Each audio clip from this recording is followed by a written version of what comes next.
May I have a motion to call the meeting to order?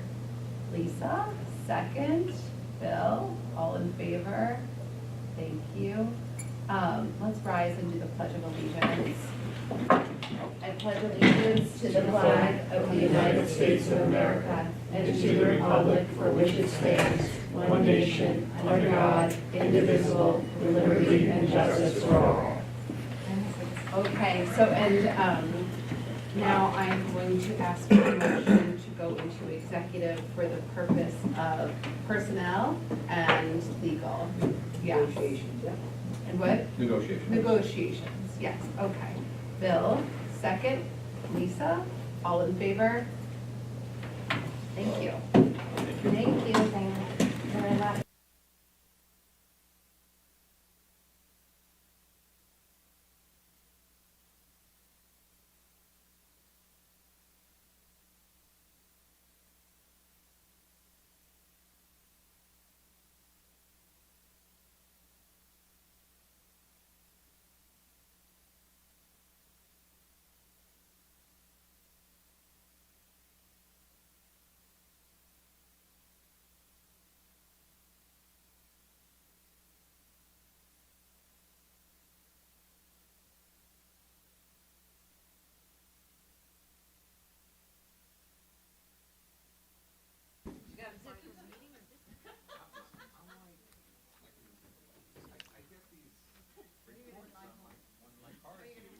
Oh, every charge?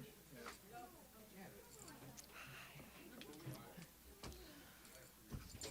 You only have 10 more years. I am 6 weeks away, Mark, from off the payroll. My youngest. Oh, who your youngest. graduates in 6 Oh, weeks. congratulations. Mrs. Della Carpini. Hi. Joe, is there any way to make it warmer? Yes, warmer. Why, you want it colder? Okay, it's comfortable? What did you say before? Herding cats? No, he's gone. No, I told him to make it warmer. Okay, while he's doing that, the board has returned from executive session. No action was taken. May I have a motion to return to the public session? Bill, thank you. Second. Kate, thank you. All in favor? Thank you. We did the Pledge of Allegiance at the beginning, and we are now back in public session. So this is a work session tonight regarding the proposal of the budget.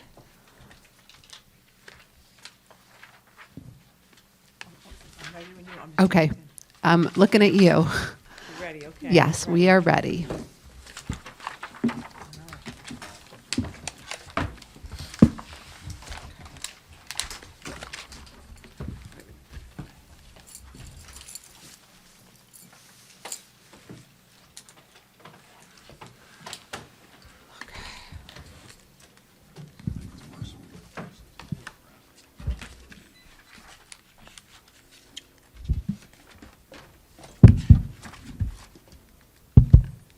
All right, welcome everyone to our budget workshop today. We are going to jump right into it and start off where we left off at our last meeting. At our last meeting in March, we left off at a budget. These are the 5 categories of budget, and we left off at a budget at $82,319,000. That is an increase of $1,619,000. And we're going to take a moment to look at that increase in 2 different ways on the next 2 slides. So the first way we're going to look at that $1,619,000 increase in how we've been speaking about some of the additions and programmatic additions that are in this budget. On the left-hand side, you see here, these are the additions that we have been speaking about in the last couple of meetings. The first category was the expansion of our ICT program. The next addition to our budget was our continued class size reduction efforts at Lloyd Harbor and Westside School. And then we had our occupational education program. We've seen more interest from our students, so that increase as a change to our budget, a proposal of a CSE chair, a math coach, a contingency position for ICT as those numbers are evolving and we're going through the CSE process, high school class size reduction, an FTE for that, smaller 7-8 math classes, some additional purchasing resources for the district, and all of those additions that we spoke about the last two meetings come to $1,709,000.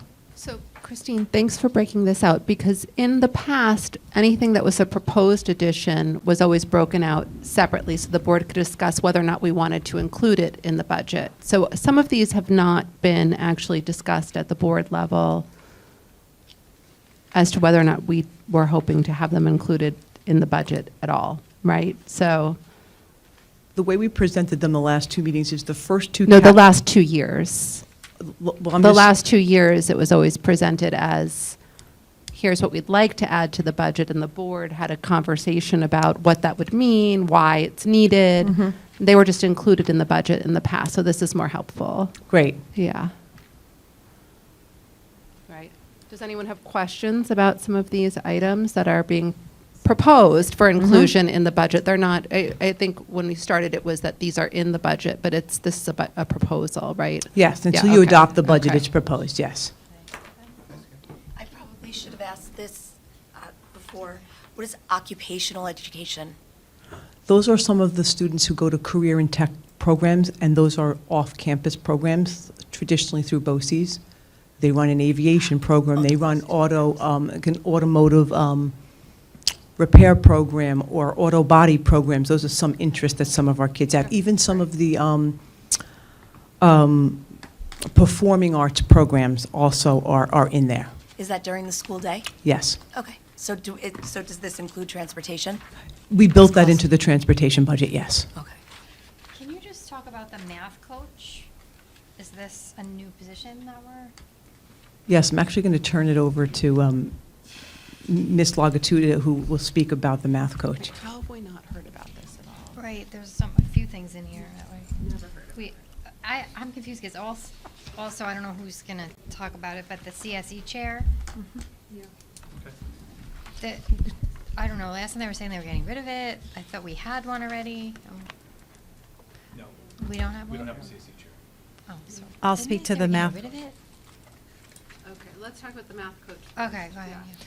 yeah. So the math coach is something that I had mentioned in one of the prior presentations. I was doing a data review. We talked about how some of our scores were going up, and again, there are several factors associated with that, but we believe strongly. We've been working with consultants. We've been really focusing on small group instruction, for example, strategy instruction in small groups. And we felt that there was a benefit of having a literacy coach, and it would be helpful if we had a math coach as well. We are trying to move towards small group instruction in the math classes as well, and having a math coach in place to support our teachers in getting there. In addition to, we're looking to align our math program, K-1 to grades 2 through 6. And so right now, we have two different math programs. So we have Eureka Math for K and 1 and Envision Mathematics for 2 through 6. So we're in the process of a math pilot and looking to convert over to one math program for all of K through 6 so that the students have one less transition. It's the same language that's being carried over from grade to grade. But I'm confused. So is it someone that works with the kids? Because I thought we had that already. No, this would be someone working with the teachers, Okay. supporting the teachers to, again, foster the small group instruction, to help them in carrying that out and adjusting to a new program. Jen, how long have we had the literacy coach?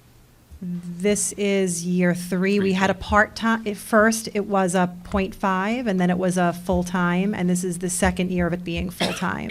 Do you think it's helping? Do you see a difference? I do think it's helping. I think it's helpful when the teachers meet with a consultant, and during that time, as you all know, they're learning the content. They then have to apply that between the time they meet with the consultant until the next time they meet with the consultant. So the coach in between those cycles helps them, whether it be through modeling, it could be through team teaching. She So might. she comes in the room, or he comes in the room, and could you do like a demo lesson? type of Yes. thing? Okay. They're in the room. They're not there as support for the students per se, but you could argue that they're supporting the teachers, supporting the students. The literacy coach also works with the teachers on data. How are we better utilizing the data to individualize instruction for the students? And that's a staff, that's Ms. Sewell. Yeah, Right. yeah. Okay, I'm just curious, because I know some districts have like a consult teacher they'll bring in. It's not a So- full-time staff member. Many school districts have instructional coaches in general. We're being very specific about having a literacy coach and a math coach.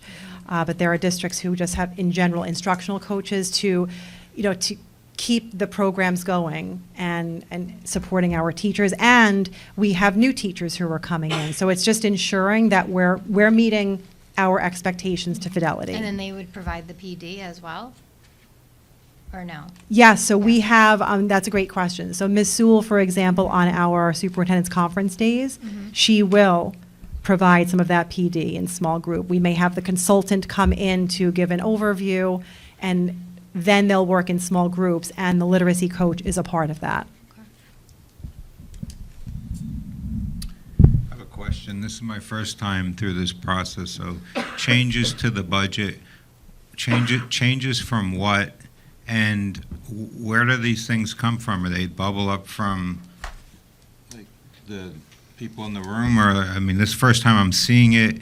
Yeah, it's not typical. We usually have months of conversation about adding a Right. new administrative or teaching position, especially Right. at these significant costs, and they were just put in the budget, and then we were told if we didn't raise our taxes, the positions we didn't know about would disappear. All right, And that was well- the first time we heard about them. 'Cause- I will take some responsibility of not sharing Okay. as early on as I probably should have, and I Okay, apologize for no, that. that's I okay. will. It's a transition All right, time. so- It's, I'm not supporting anything. I don't know what's the rationale, what's it for? We're starting to hear it in increments. This isn't a good forum to learn about all these different things. What are our other options? We're foregoing. Last meeting, teachers spoke, building heads spoke about interesting initiatives. Are they going to be explored? Like, what is the way this community builds a budget? It looks like it's being built like this. And you have to have a multi-year vision when you build a budget, and you have to spread sometimes things out in phases. Is there any planning that goes into building a budget, or do we do it like this? No, we definitely build it with a long range and a short range. Where is that? We do that when we meet with our budget, like our budget builders, which are our principals and our directors, and we talk about what things we might be rolling out, what needs they have. They make their way here, some of them that we're seeing right here talking about, and then we talk about things that they may need to roll out as we get into the future. They talk about new textbook initiatives, new this, and those are talked about at the ground level when we start meeting with them in approximately December. but this is something we usually talk about at least by January at the board level, having these items be introduced and explained to us.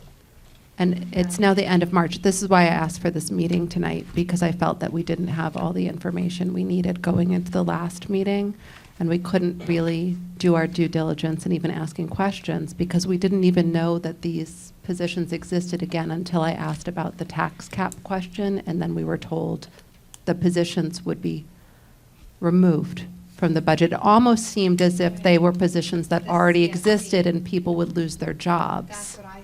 So That's why I asked Oh, no, about no, no. that. we Gotcha. need more information as soon as possible. We need to be able to have these conversations, but we've been put in a tricky position now with the clock running on the budget and not enough information on some of these positions. The CSE Chair. chair has been something that's been discussed. Heather, how many years have we discussed this, would you say? I mean, every year that I've been on the board, it's my third year, it's been batted around, and we've said we don't want to add any more administrators. We added math department chair, we added a humanities chair. I don't understand how we have to keep adding more people. Yeah, and we were just saying our enrollment is going down. Yeah. I don't know if it's. Just make sure you're not CSE. talking in the Oh, microphone. sorry. I'm not really sure what, are we functioning, from what I know, but correct me if I'm wrong, we seem to be functioning fine without a CSE chair. I mean, is that an administrator? That's a big. Nicole, Want if you Nicole want to to come speak and to talk. it? Please, please.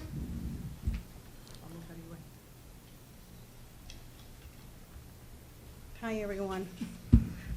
Good evening. So the reason why I put, and this is a long-term vision just in regard to where special ed is going. So as you can see with the budget, we are expanding special education offerings. That's going to bring in at least about 6 more special education teachers. And currently, my concern with a long-term vision is building the infrastructure to support this expansion of special education programs. So there is no CSE chairperson currently. There is myself and Kristen. Right now, we are the sole individuals mostly that are chairing CSE meetings and CPSE meetings. So when I did a needs assessment last year, just so you can kind of get a sense, I chaired about 156 meetings, Kristen chaired about 76 meetings, and that does not include preschool. And we do have our UPK programs right now. So what we were thinking of is not so much in regard to administrative and meeting-wise, is the teachers are asking for more support in regard to instructional strategies and really not having accessibility to the executive director or the assistant director, because from January to about the end of June, 90% of our time is working with families in CSE meetings, from 8 o'clock all the way to the end of the day in a school day. So we're just trying to balance between meeting those needs of a chairperson. So Kristen and I, even though we're not solely a chairperson, we are serving that as a primary responsibility, while also trying to take into consideration the new things that are going to be happening in regard to if the ICT offerings are accepted, we are going to have to be providing more professional development, more supervision, more oversight. There is a lot of pieces into that, so we were just considering, if it's not next year, but long-term vision, this is something in regard to the infrastructure. I have a question about something you brought up. UPK, Yes. how is that going to, because we really had said we were only going to do UPK if it didn't affect the rest of the programming at the school, right? We didn't want it to affect the classrooms we were using. And now if it seems like it's going to be taking away resources for special ed for kids in K through 12, I think that's important for us to know also. It's not taking away services, but it's more services that we have to coordinate as a special ed department. So we are coordinating with families throughout all the neighboring preschools, and we have more and more families now that are winning the lottery that also have students with special needs. That is a growing population, just to share with you, especially after COVID. We are getting more and more preschool families going through the CPSE process. So we have a number of students that are getting itinerant services through UPK, as well as in all of our neighboring preschools. So preschool alone is a very different structure than school age. So in regard to the coordination, there is no CPSE chairperson. I am doing all the preschool chairing. I know previously when I did my research, there were some staff that was like on special assignments that would help chair meetings. Does not exist anymore. So it's really just Kristen and myself that are chairing meetings, which I love chairing meetings. I think it's a good part of getting to know families. But I just want to make sure that there's time to do the instructional piece of it that really is important. So you're feeling like too much of your time is taken up, not that you don't want to do the meetings, and they're very important, but that you're not able to work with the teachers as much. And I'm getting the feedback from the teachers in the sense of, Nicole, we need you more. So we're trying to do as much as we can. I've been doing check-in meetings with them. We've been doing many different things, but I feel it's not enough. So, we are doing the best that we can, but in regard to providing the high-quality programs that we're looking for, they're just looking for that support from us. Does the literacy coach assist you with that professional development at all, working with the teachers? Of course, yeah. The math, the literacy, we all work together collectively. It's not like in silos. But they are looking there's so many questions through special ed that they need answers. And of course, sometimes they go to their principals. But really, they're coming to either Kristen and myself to kind of unpack, okay, how do we do this? We are bringing in, and the way we're handling it this year is I brought in an ICT coach, so we are utilizing outside resources, but it is growing, and I just want to make sure that we do the best job that we can. Yeah, Alex, I want to address what you said, that UPK having any use of resources in the building. Obviously, right now it's taking 2 classes, but there's definitely time in overseeing the program to make sure they're doing the right job. And Jen spends a lot of time working with them. That's the question There too. is. Like, how much of your time is that taking also? I mean, it was supposed to be really run by an outside organization, right? This It was is, supposed yes, to be it- sort of a turnkey process, right? It is run by the organization. However, we still oversee the program. We need to ensure that they're, for example, teaching up to our standards. They're using the same programs. There was an RFP that went out with the non-negotiables that we expected. So I'm visiting the classrooms, talking to parents. You know, we had the lottery. All of those things take time to prepare. So yes, it was something that I didn't have on my plate several years ago, and it's an added responsibility. I found it to be fruitful, but it does take up time. And especially since it's housed in our buildings, sometimes they don't see that division at UPK as the Y running it. They see it almost as ours. Right, well, but that's my question, Yep. is when we look at budgeting it, then, like, are we not really understanding the actual cost of this program then? But the other thing I just want everyone to understand, just in case Dr. Schimpf didn't explain, whether we had UPK or not, the district is still responsible for the CPSC meetings. We're Yes. still responsible for the services for pre-K kids, whether we had UPK or not. Even if they live in the district, if Yes. they go to Yes. nursery school anywhere else, or Yes. early Correct. childhood We're school, still yeah, responsible okay, for that's, all that yes, stuff. okay, right, Thank you. that That's- is that's correct, true, yes. yes, okay. Joe, could you give us some history here about what the special ed program looked like in the past and how it's grown over the years? So if we look at the junior, senior high school, we've had or ICT almost since I've been here. It wasn't always there, and it started to filter in probably 20, 25 years ago. We did not have integrated co-teach at the elementary until we started last year, with now bringing the part-time. You know, providing students, you know, our most needy students at the early ages is new to us here. And, you know, looking at the investment early on, I think it's definitely going to pay off in the long run for our students, providing those resources younger and hopefully having less moving on. As we said, Nicole, there you are now, we're seeing more and more students requiring special education. Is it partly an outcrop of COVID? There could be some of that, or just we're realizing with students and doing our testing. But there has definitely been an increase. I can tell you, when I first started, I taught a class that was called modified. That just meant I had special ed kids in my class. There was no difference. I had no assistants. Nobody was with me. I just taught it was called modified. There was no difference. There was no assistance. And it was a challenge.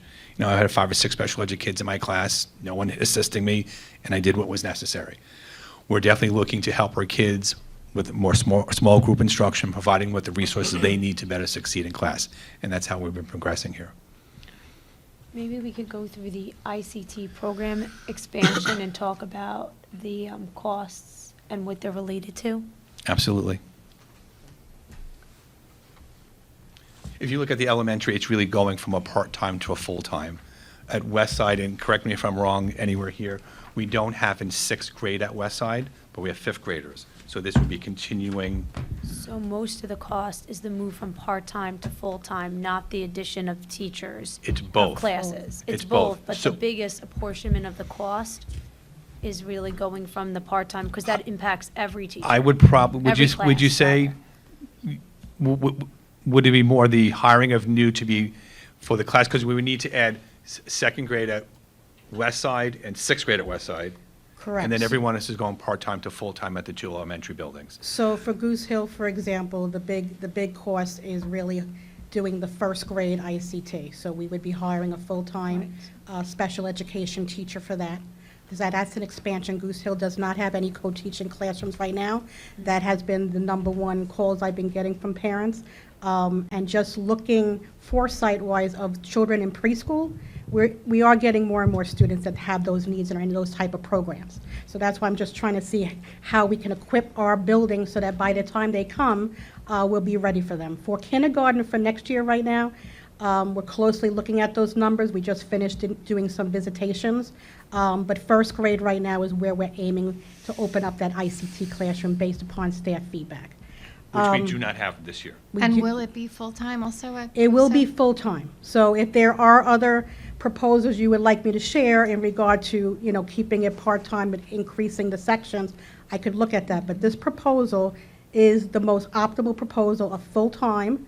And the difference with Goose Hill is I took into account developmentally the differences that the children need at Goose Hill. So the full-time model at Goose Hill would be a full-time program aide in that classroom, in addition to a full-time special education teacher working with the gen ed teacher. Could you go over what the children are getting with the part-time versus the full-time? Because I think when we approved this, the part-time meant that the student would fully have that teacher with them during math and English.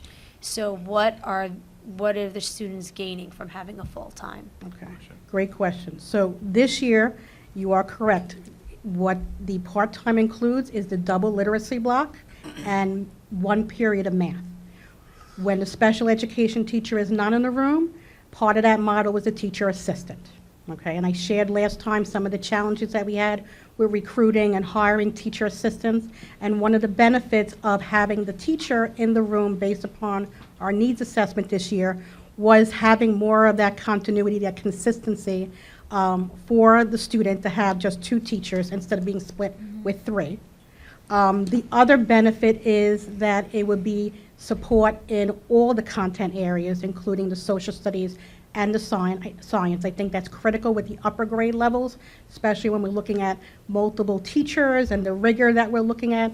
5th and 6th grade are essential, I believe, to have that continuity. The other piece is I really feel it builds that strong relationship with the teachers and basically is going to enhance the progress monitoring for the students. And the biggest piece of it is it's going to increase the small group ICT models, which is what we are aiming to have all of our classes have, is small group learning. I know you're a big proponent of small group size, but this is also going to take that whole class and break it up even further to provide that personalization. The last piece of it is the teachers really do want to collaborate. I think it was very successful in the sense that we had the co-teaching, had the co-planning, incorporated it, so they were able to work together. But that is a model that we do see some areas of challenge this year, and that is the reason why I did propose, if we are able to have the teacher in the room and not utilize the teacher assistants in that capacity. Nicole, would there be more time with the students being in the classroom as opposed to being pulled out in the full ICT model? The students that are in the ICT model, they're not getting pulled out for like a resource room or other things. So that wouldn't impact it. The parents, I've been speaking to parents throughout the CSE process right now. I have been getting very positive feedback from them in regard to the growth that they're seeing. So the part-time model is working. But in regard to us looking at it from the back end of things that we know that need to be kind of enhanced, Right. that is the reason why we're looking at this. But Can- parents love the fact that they have very less Yeah. push-ins than they had before. Can you just tell me, is there a maximum number of kids with IEPs that go into those It classrooms? can't be more than 50%. More than 50%? Right, okay. so we would have to look at our total enrollment for that class and look at how many students. So what I was projecting right now, based upon my conversations with the staff, is Lloyd Harbor, for example, for 2nd grade, we're looking at, this is the lowest grade right now this year. We're expecting 3 students. West Side is about up to 6 students. 3rd grade, we're looking at 3 to 4 students in both schools. 4th grade, we're looking at 6 students at Lloyd Harbor and 4 students at West Side. 5th grade, 5 students at Lloyd Harbor, 4 students in West Side. Again, CSE recommendations are still going on. And 6th grade is the area that we did put the contingency, because we do have 9 students right now. We came into the school year with 8. We had a new entrant that had an IEP with ICT. So we are at 9 students right now. We're still within the percentage. But we do have families who were hesitant last year with the recommendation of ICT because it was the first year, even though it was the recommendation from the committee. And since the success, they are now more open and are asking for the ICT. So we are looking at 6th grade right now to have at least 10 students at Lloyd Harbor and about 5 students at Westside. I have a question. I don't know if it's more for Jen, or you probably know the answer. So how much time is spent doing science and social studies in a school day? Because I looked at my daughter's weekly calendar, and my conversations with her and other parents have been, it's pretty limited. It's not even necessarily daily.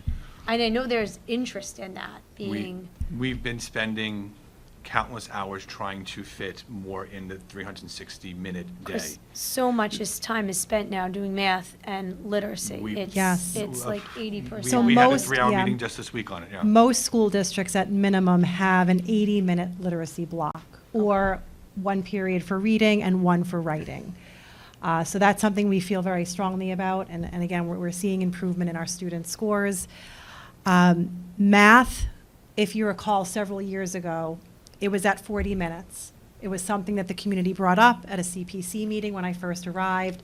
We upped math from 40 minutes to an average of 60 minutes a day, or to do, a double period one day and then a single the next.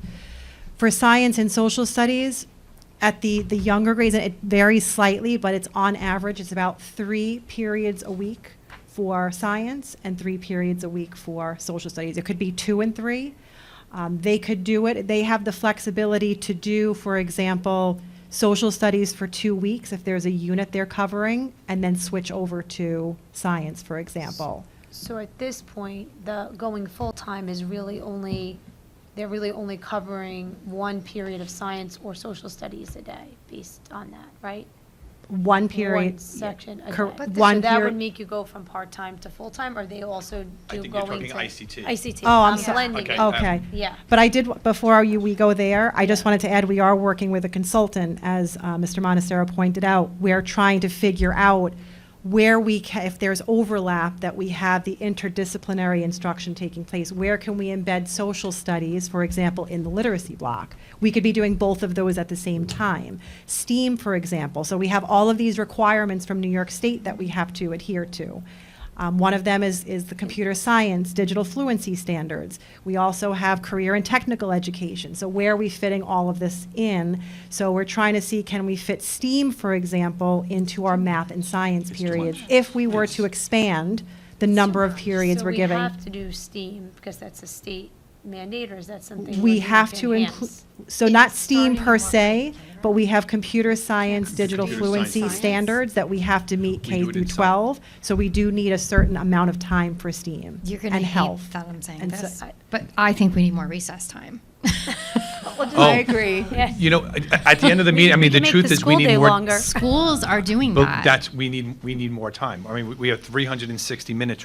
We need more social studies time. Yeah, We need more science time. We've, We need They're it, sitting. They need to have social studies they and need to science move. outside. yes, and they do need Science. recess time. There isn't enough time in the day. There just isn't. I'm And Scandinavian, send them outside, send them outside. into the woods. and there's Hammer. also, Hammer there's some 5-minute nails. passing Hammer some time nails. built in. Yeah. That's contractual. So it's 5 minutes between each of those 40-minute periods, which plays a role as well. So we're very, very tight on time.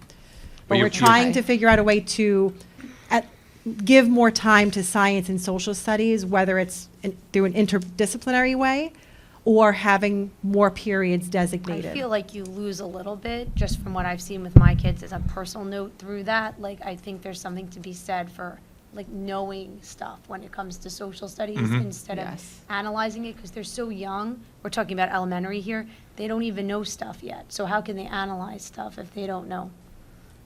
we're also looking to see how we change our wheel. Instead of, say, doing STEAM once a week, maybe chunking where you do 2 or 3 times a week, so there's less lag time. So if you're doing it once a week, you're in 2nd or 3rd grade, by the time you get back to remember what you were doing, you lose some of the time.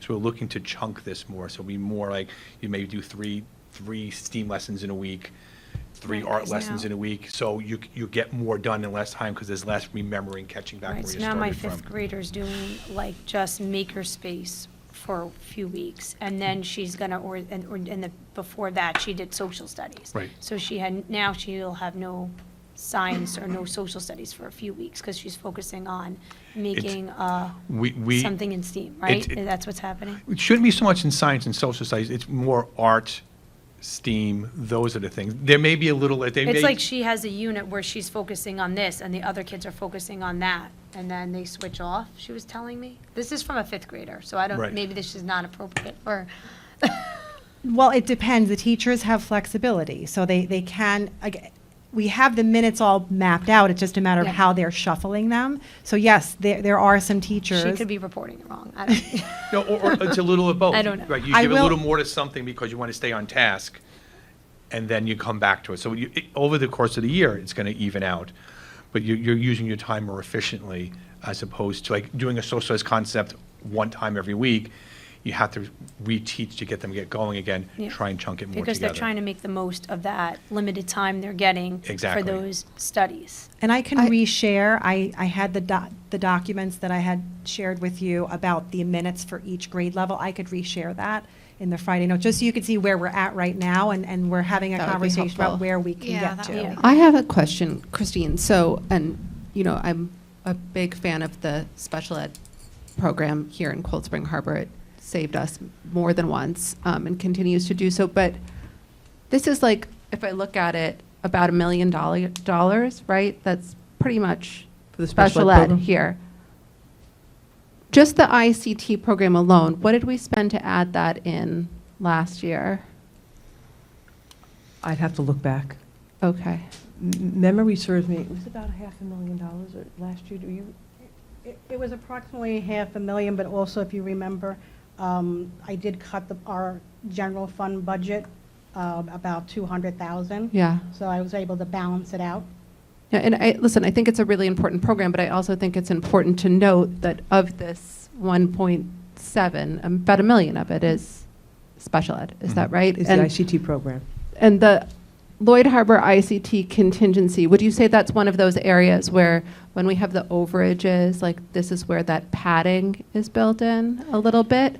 This is a more of an educated contingency based on the conversations with Dr. Shim. Right. She thinks they're very close to breaking that class. And if they don't break it, yes, you're right, it would be unspent monies, it would add to our surplus, and that would happen. But if she does get the 10th student in the 6th grade class, we'd have to bring another teacher. Okay, and then the same question for the 608-677. How much of that is you definitely know you need every dollar there, and how much of that is contingency padding? So that represents, off the top of my head, it's 5.47 positions. Which one is those? The top, the The $600,000 one. Yeah, it's about 5.47 positions in the four buildings. That represents the salary we believe we're going to hire, teachers that we have not yet to hire.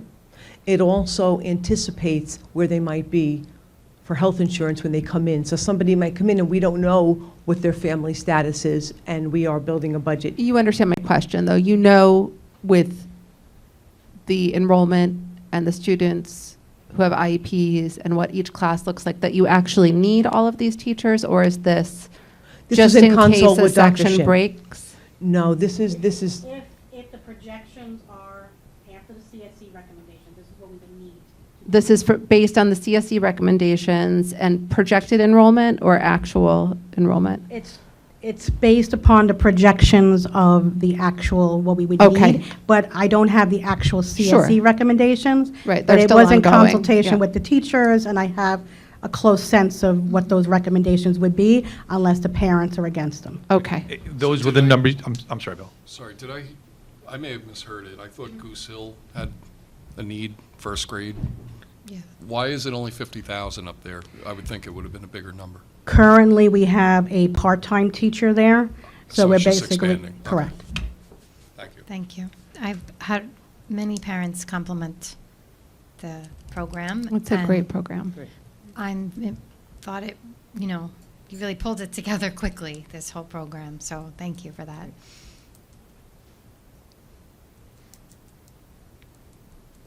Joe, you were going to say something. Well, I was just, and Christine, earlier you mentioned sorry, Nicole. I'm looking at you. You had mentioned what we think the numbers are going to be for ICT at the elementary level. Yeah. Right, and right now at the junior, senior high school, are we on the cusp or we do need that with the recommendations? I don't think we mentioned that one. The .9 for the secondary is in response to the projection of the sixth graders that are going into seventh grade. We definitely will need 2 sections for seventh grade in the core subject areas. We are looking at eighth grade very closely based upon CSE recommendations. We did have some new entrants come in, so that's kind of tipping our percentage, so we're closely looking at that. But it's a range. I would tell you honestly, from what I'm looking at right now, between a .6 to a .9. Okay. Okay? Thank Sorry, you. this may be another not great question, but how much would you have needed without the ICT? I assume you still would have needed some of these resources if it was like the pull-out model. If we were unable to, if we were unable to do this full model, which basically if we were able to approve this, then we are in a very good place in regard to having it across all of our Right. schools. It would be more of if the board wants me to look at just doing full-time, just say upper grade level, and keep certain grades part-time as a special education teacher. But, Oh, oh, So No, are I you, was- are you going I to was say the just saying same there may thing? be Right, are synergies there here. people who are doing pull-out, right, who wouldn't be doing pull-out then because of Right, this? Will these sorry. be saving Thank you. money in another area? Where's- That's what I. we're- Yeah, oh, Like, look at may- that. maybe we may not Thank need you. as many aides and assistants in locations, or, so there will be some savings in regard to teacher assistants. Okay. So we're looking at the support staff. And there are some support staff that may not be needed, for example, in Lloyd Harbor or West Side, but we may be moving them to Goose Hill. Okay, because that would be important for us to know. Also, I think that's where the money was saved in the Last time. prior budget, Mhm. right? So that's important for us to know, too, just looking at this. Certainly, What that savings is. money well spent, but are we saving money somewhere else? You said moving though, right? Not eliminating, right? We're not eliminating all, but I did put in my detailed budget the savings in regard to the TAs that we anticipate not having next year. Last year, you gave us a few options. Is there any way you could give us some options here for the ICT program expansion? Like if we did add the other classes but didn't do the full-time, what would that look I like? thought the options were just if the kid, what school we were going to put them at. I don't think there was options other The than options last time was in regard to what grades and what school we were Yeah. proposing, Okay. because All right. we were looking at seeing if, for example, Lloyd Harbor was going to be housing the ICT, was the original discussion that we had. And then based upon the feedback that we received from the community and the board approval, we decided to do programs in both schools, but we did base it upon the grades that we felt was needed. So we are continuing to make the commitment to our families that in West Side, for example, we have third, fourth, and fifth. So they're all going to be moved up if they're recommended for ICT. So that's 4, 5, and 6. So we have to make that commitment for the sixth grade. Second grade would be the one new grade for West Side. And I can share with you, unlike last year, where Lloyd Harbor did have more of the incoming second graders, this year most of those families are West Side families. So we are closely looking at Lloyd Harbor second grade because that number is small. It's about 3 to 4. But Lloyd Harbor does have a significant number of students going into second grade. But it's still included for second grade in this budget Correct. at Lloyd Harbor? Yes. Okay. I included everything, so unless the board wants me to go back and, change the full model into something else, I'm more than happy to do that, but this will be my recommendation. So I've got another question about the math coach, sorry. With the reduced class size in 7th and 8th grade, which I think would be amazing, we're adding another teacher then, right, there also for math? So at some point, do we need another math coach at this point? I mean, I guess there's another teacher, so maybe we need even more professional development, but, maybe our math chair wants to weigh in on this also.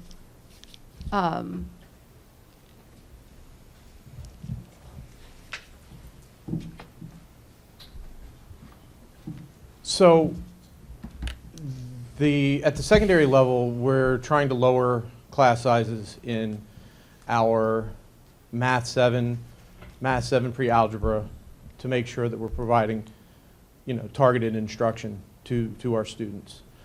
As far as a math coach at the secondary level, at this point, I think with a math coach and myself, that we could cover, K to 12. I mean, I can cover K to 12, but I think it would be helpful to have a math coach, especially at the elementary level, to work with our teachers on small group instruction and math centers, more personalized learning, inquiry-based learning.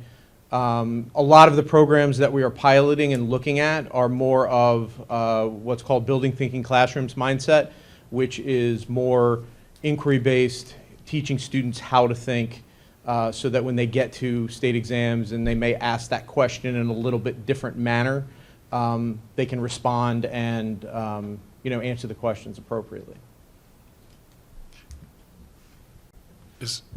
Sorry, this is a really bizarre question, and you don't have to answer it, but Okay. is there any data that where schools that have a math coach or a literacy coach where the scores wind up being better down the road? Like, or does it help with the performance long-term? I don't know the answer off the top of my head. I That's would why I have to thought it was look at the unfair. districts to see who has math coaches and who doesn't, to be able to answer that question. And then there's so many different variables, it would be hard to say that a math coach specifically is the reason why scores have gone up. Okay. And I would say that, oh, I'm sorry. Do you No, wanna I go would, because I'll forget, correct me if I'm wrong, I think some districts that are bigger, they don't necessarily have a coach, but they'll have like a math director, a literacy director, like somebody, almost like what you do, Nicole, you right? do. But for, I mean, right, but when I came more- from West Islip, which is probably, it's about twice the size of this. But There you're was a doing- math director, there was a science Right, director, there was an right. ELA director, there was a social Right. studies director. So yes, in some larger districts, they do have directors for each for specific each subject. specific, I mean, is- If there's not enough focus on science, would it make more sense then to not keep hiring more math people and have you do math and then look at bringing in a science? At some point, we just keep adding people because people don't have time to do their jobs because they're doing 7 jobs. But it seems crazy to me that like maybe you shouldn't be doing 7 jobs. Maybe you should be doing 1 job well and somebody else should be doing 1 job well instead of having 12 people do 7 jobs together. I don't know. Does that make sense? It does. Yeah. It does. In those larger districts, you have much larger staff. When I was in West Islip as a science director, I had almost 40 science teachers because I had 2 middle schools.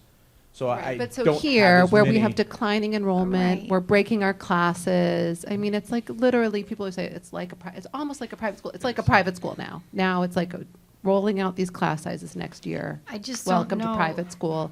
Like, are And we calling do we it a need- coach, but it's really. Do we need another Yeah, person to basically be the math chair and another person to be the literacy chair when we have people in the position to be chairing those departments, or are we doing it wrong? Doesn't Mr. O'Rourke have a math position? yeah, he's Mr. for the O'Rourke children, is he's for doing the kids. 0.5 of AIS, Academic Intervention Service, as a math Yeah. provider. I think that's a good question, is how are we dividing up and what are the roles? If you look at the 2 coaches, they're directly for instruction solely. That's their job, is helping have continuity across the And district. Nicole's saying she can't do CSE meetings because she wants to help coach. Yeah. Right, it's not just that I'm tired, it's No, it's no, that it doesn't right, make no, sense. Right, okay. it's a lot of, No, it doesn't make sense. Okay, No, thanks. to want to continue and have as best we can and having the right instruction and the best instruction, it takes time and people. And Right, how do and we wanna want divide to, that we up? want to put We money do. behind instruction and behind the wonderful Just wanna people make who sure we're work doing it here, right. and we, Right. like, really think the teachers do a great job. Are we not looking at the bigger, like, to Mark's point, are we not looking at the bigger we're picture? not. And continue, like, we've already, and I just feel like a broken record a little bit, that we keep saying, why do we keep adding positions when we could be spending more time breaking the classes, and now we're breaking the classes, but we're still adding positions. So Yeah. I feel like a broken record. The way I look I at it. love that we record these meetings because you can go back and look at last year's and see that you Oh, are good. like a broken record. Yeah, go ahead. The way I look at the board is, we're not educators, experts, planners. We have backgrounds more than others, but we have an administration supposed to be experts. They're supposed to bring to us the blueprint with data to support the rationale behind that blueprint, not throw stuff up on a screen, debating a math coach. Honestly, I know we're doing it this way. This is not the way to do it, in my humble opinion. Well, forget humble, my opinion. And this is really seat of the pants It's a mess. advisory. And frankly, Well, it seems- I don't think it's the right way to do it. I'm not going to use certain adjectives. We'll leave it at that. So, look, sounds like we're adding support, which is great. It's a proposal to add support. Proposal, Yeah. which the clock is ticking, right? Yeah. So, but does this, is this the entirety of what we're changing, Ms. Costa? Like, or are we going to get to, are there other things we're doing as a district, or this is the change from last year's budget? These are the changes. The other changes you'll see to the budget are, whether they be contractual collective bargaining arrangements, we do, our busing contract is now secured for the next 5 years. We did an Right. RP. Those are normal, like. But I'm talking initiatives. No, these are the initiatives. These are these Okay. initiatives. Unbelievable. Okay. So I'll leave it at when it that. comes to the special ed, I know that this is a new program, right? So, and we are building it. Oh, the ICT program. That's the one thing that we've Right, but discussed, I'm talking actually. about the so in terms of the CSE chair, Yeah. That is something I see to be beneficial because we are building a huge program now. Like this is, a full-time possibly every grade. I personally think that But it's would kids who make already sense. have, because to make sure the ICT classes are going along well. Yeah, that's a good Right. point. But when I look at like a math coach, I don't know. I think I'd need to know more Well, about. to Mark's point, it's not tied into the goals. We have Right. goals over 5 years that we're trying to get to, and I would be fully supportive of these things if I thought it would up the performance level and the education of the kids in the long term. I didn't hear that yet. For Not just for- from Mr. For Taylor, which, but- from the math position Yeah, specifically. but Right, yeah. as an example. Right, yes. Can we talk to how the literacy coach has helped, Jen, specifically?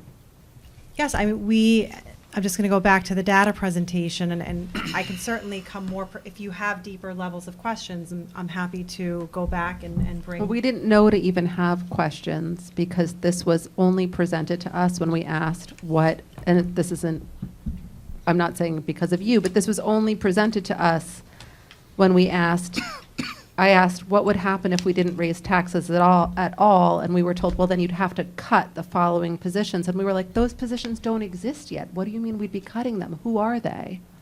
So that's how we got here to this meeting tonight. I just want to go back to the idea of, and I appreciate that, thank you. Yeah. In terms of coaching, I don't look at coaching as a permanent position. I think not that I think, it's based on need. And we are seeing that our teachers need support in small group instruction particularly. And in mathematics, we're trying to get to center-based instruction, student-centered instruction, and we're getting there for literacy, and we're seeing the benefits. We're seeing that teachers they're trying, and they're trying because they have support with a coach who can model and teach with them. So we are seeing the benefits, and we're also seeing our students' scores go up. And I believe if we can strengthen those instructional processes, we can get to, one of our goals. We're trying to increase our rankings so that the stronger the instructional practices of our teachers, the better it will be for our students. So I believe that a math coach would be, and I said beneficial. Is it a need? No, it's not a need. Can we make do without it? We can. However, would it be helpful to our teachers to advance their instructional practices, to strengthen their instructional practices? We believe so. We believe in the power of small group instruction, where they can get to know their kids better, use the data to formulate those groups. We're not just picking numbers out of a hat, not that they're doing that, but groups are not formulated randomly. There's intentionality. So we are seeing, I don't have, data prepared tonight, but I'm happy to put more information together, but I'm telling you, it's not a need. Can we get by next year without having a math coach? Absolutely. We're proposing it because I feel at this point in time, especially with switching to a new math program, that it would be helpful. And have we seen the new math program? Say that again? Have we seen the new math we haven't seen program? it. No, because we're still undergoing the pilot. So once the pilot is concluded, we will be presenting to the board. Okay. Since, I guess, over the last couple of years, as the scores have improved in math and English, have we also devoted more instructional time to math and English than we had in the past?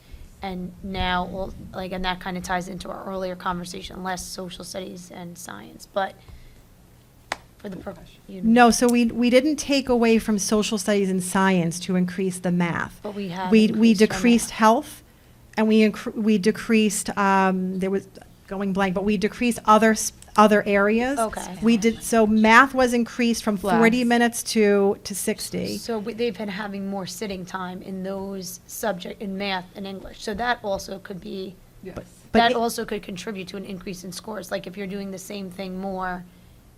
English was not increased. English was always 2 periods, plus they have word work time foundations in the morning Okay. for grades K through 3. Okay. But so the ELA block has been the same. It's only the math that has increased. And teachers have been thankful. And the reason we switched to the 60 minutes at minimum is to encourage our teachers to run a math workshop or to run math centers, that they'd have a full block of 60 minutes to do that. That was to support the drive to get there. The literacy coach that we have, that's a full-time position. Correct. What does that person do during the day? She has a schedule every day. She gets one prep and a lunch like all of the other teachers. So she's working with the teachers. She's either pushing in modeling, she's co-teaching with them, she's meeting with them in a small group to show how to use the data to support the instruction. So it is like a true She- full-time position. She's in the- fully scheduled every day. And so a math coach would be similar. Yeah, well, it depends. If you're seeing that, okay, to some extent we did, it doesn't have to be a full-time position. I could also find a way, as a backup plan, we have our AIS coordinator who has 0.8 of the coordinator responsibility and 0.2 right now where she is seeing a small group. So we could even, if we think outside the box as another option, we could utilize that AIS coordinator who has a math background, serve as a 0.2 coach, math coach, to help support the new rollout of the program and still keep her 0.8 for the AIS. That could be something that is considered. And so you see these positions as temporary. So how much longer do you see us needing a literacy coach, given the progress? And how long do you see us having the math coach? So the literacy, we are entering phase 3 next year. And phase 3 is, we're starting with K1 and 2 for the first time this year. We're continuing with them next year. So this year is the initial training for them, and then they're going to put everything into practice next year. So I would say at minimum, we would need a literacy coach for that year, and I would say 1 year beyond that to support our K1-2 who would be finishing their training next year. But again, it's hard to say because I would still need to look at the data and see where we are, and to me, it's based on need. But I do feel like I believe it's making a difference. Again, with the math coach, we didn't have a discussion. I'm very glad we're having this discussion tonight. I'm happy to do it. This is really helpful. We just have questions because we were told Absolutely. if you don't increase your taxes, the math coach is getting fired. And who's the math coach? So and it turns out we don't have one. Okay. So we felt like we don't have any information to move forward with decisions properly. Right, so which it is- would be yeah. a new position. It doesn't have to Yeah. be full-time. It could be part-time. We could utilize our AIS coordinator, as I suggested, but I do feel that having a layer of support for our teachers, especially in rolling out a new math program, for grades K through 6, would be very helpful to the teachers. Did any of the teachers who were around when Common Core came out, did they say, this, that possibly that could have helped them then? What, having a coach? Yeah. They always love it. First of all, I'm not going to mention names, but they're very happy to be working with our literacy coach. It has helped the next them to question. feel more confident. It has helped them to talk about their mistakes openly because it's a confidential relationship. So I do have bi-weekly meetings with our literacy coach because I'm checking in with her to see, well, okay, and certain information she shares with me is confidential, but we work together to support who's perhaps not getting there. And we try to differentiate where someone may need more coaching than others. And so it's not just everyone's getting the same amount, we're also breaking down where is the need. So right now, for example, we're doing another cycle with grade 3 because we thought there was a need. So it's not just a blanket, everybody's getting X number of sessions. Every time we meet, we're looking at our data to see, which students are still struggling and which grade levels do we need to give more support in. But the coach is constantly in motion. Constantly in motion, and some time is also carved out for her to further be trained. So with the consultants we're working with, we have hours dedicated to our literacy coach to meet with the consultant so that she improves her coaching abilities when she's working with teachers, learning how to talk to, how do you navigate? She's still on the teacher line, but she's reporting to me. So, where we work together, but we have a trusting relationship, and that's really important. So the teachers have commented they feel very close with our literacy coach and feel that they can experiment and make the mistakes and try something again. And that's what we want. That's a true PLC that we want happening. Professional learning community. Could we also see it, Jen, as maybe not just ending in a year, that maybe one year we go down to a halftime and then a quarter, because we see some people may need, or new staff are coming in for that professional development? Absolutely, and as I said, it should be based on the need that we have, and that's why it was proposed, because we see this as a good time, and we've been, Mr. Taylor and we've been working on sending teachers to conferences for math centers, so it's not that they're not getting any of it, but we just feel that we could strengthen those instructional practices if we had someone in place for the period of time that would be needed. Do the coaches help with curriculum writing or crafting exams? They can. That's not currently the role of our literacy coach, but not to say they couldn't. I would say our literacy coach is involved in committees. She has joined our elementary report card committee, for example, because she has the teaching experience and she wants to bring her I think expertise. Heather's question, though, probably was, we pay teachers to write curriculum, was that part of it? And so then if we are paying somebody for this position, are they going to help to defray some of that cost that goes into? Or could we have more extensive curriculum writing that's integrating the two elementary schools together? Because I know that's one of our board goals, to have more consistency across the buildings, and also a better integration going in from Goose Hill to the elementary school, from the elementary school to the high school, those transitions. So are they aiding in that consistency? Are they creating benchmark exams? Yes. That are standard across the building? Well, we're not there yet, and we're working on math right now, so the alignment between both buildings, we have the benchmarks in place, and Mr. Taylor can speak further to that. But yes, we're trying to create common assessments to strengthen the alignment between particularly the two buildings, West Side and Lloyd Harbor. But the literacy coach hasn't taken part in that. That's been our humanities chair who's been doing, who's in charge of that effort? Yes. And where are we with that Would be effort, our I director of guess? humanities. But our Okay. literacy coach is a teacher, and should there be curriculum writing, it's not we could have her work on something curriculum writing related during the day, She has absolutely. That skill set, she But if could. it's outside of the school day, she's going to be compensated like all of the other teachers who write outside of So their it's school within her day. skill set, but that's not really how we're utilizing her at this point in Correct. time. Because her schedule's fully booked in supporting teachers on their instructional practices. So to remove her from that setting to write curriculum, we just feel that we're getting more bang for our buck by having her work with the teachers during the day. But she's more than happy to support the teachers on a curriculum writing initiative outside of the school day. But she would be compensated for that. So can I ask Ms. Costa, so the $1.7 million figure, how does that work? Do you say we have $1.7 million and then you go and backfill programs, or do they suggest programs and then it comes to $1.7 million? What's the process? Well, we meet starting approximately December after the Who budget. meets? It's cabinet meets with each budget builder, which are the principals and the directors, and we sit down one-on-one and we go over their requests. And when we leave that table, like me particularly, I go back and hear the words that they said, like Dr. Schimpf is a perfect example. I hear the words about the program and the needs, and I go back and I How do you know price those that needs out. are aligned with the goals of the board? Because we have goals. One of them is to increase the ranking of the school district. So you have $1.7 million to deploy. Is this the best way to deploy it to increase the ranking? I'm not saying these are not worthy additions. We have a finite number of dollars to deploy.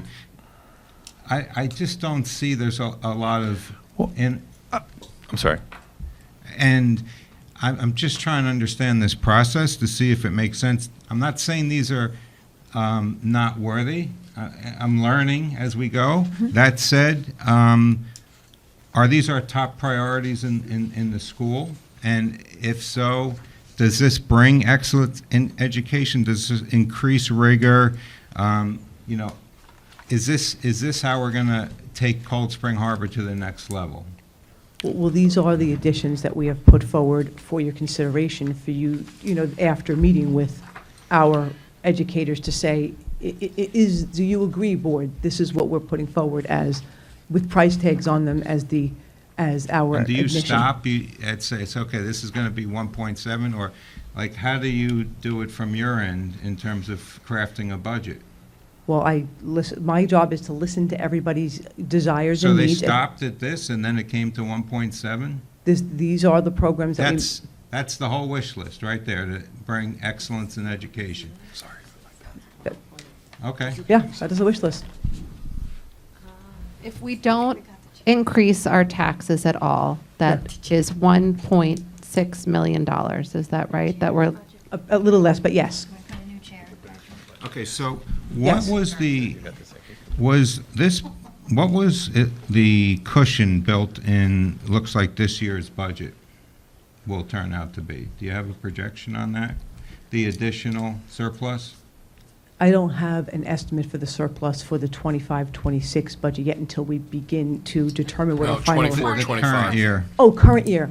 Last time we did an estimate and we spoke, I think it was a meeting or two ago, the estimate was $3.5 million. We're Okay. currently at a range of about $2.5 to $4 million right now. So you're factoring an increase off of a budget with a surplus. You're factoring in off an inflated number, Yes. not the actual cost, right?